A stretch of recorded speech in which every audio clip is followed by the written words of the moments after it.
जयनगर में बेखौफ अपराधियों ने जयनगर के एक व्यवसायियों को गोलियों से भून डाला है। जयनगर में रात्रि 9 बजे सरवन कापरी जब अपने दुकान को बंद करके घर जा रहे थे तो उसी दरमियान अपराधियों द्वारा सरवन कापरी को गोली मारकर हत्या कर दिए हैं। तो वहीं आपको बता दें कि ये घटना जयनगर के शहीद चौक के नजदीक रेलवे यू टर्न पर हुई है और इस प्रकार की घटना से लोगों में काफी दहशत है। परिवार इस घटना को लेकर के काफी सदमे में है, काफी दहशत में है। तो वहीं आपको बता दें कि इस प्रकार की घटना को लेकर परिवारों का रो रो कर बुरा हाल हो चुका है। तो वहीं आपको बता दें कि ये घटना जयनगर के बस्ती पंचायत की है, जहां सरवन कापरी अपने घर की ओर दुकान बंद करके जा रहे थे। तो वहीं आपको बता दें कि पहले से घात लगाए अपराधियों द्वारा उन पर दनादन गोलियां बरसा दी गई और इस घटना के कारण सरवन कापरी की मौत हो गई है। तो आपको बता दें कि इस प्रकार की घटना से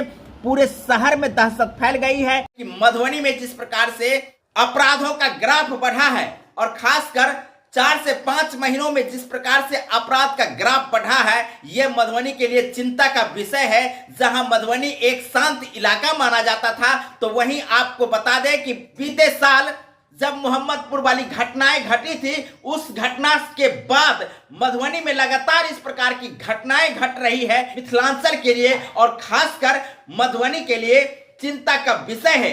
जहां अपराध की ग्राफ लगातार बढ़ रही है, वहीं अपराधी बेखौफ होकर के इस प्रकार के घटनाओं का अंजाम दे रहे हैं।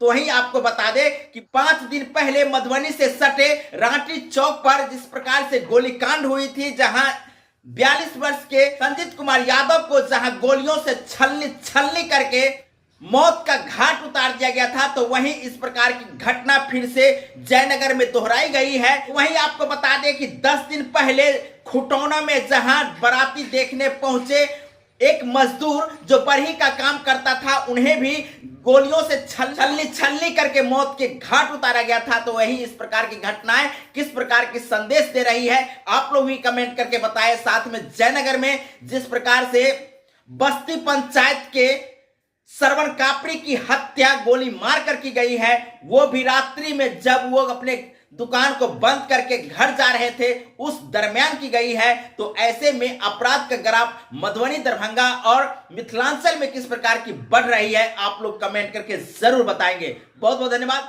जय हिंद, जय भारत, जय मिथिला।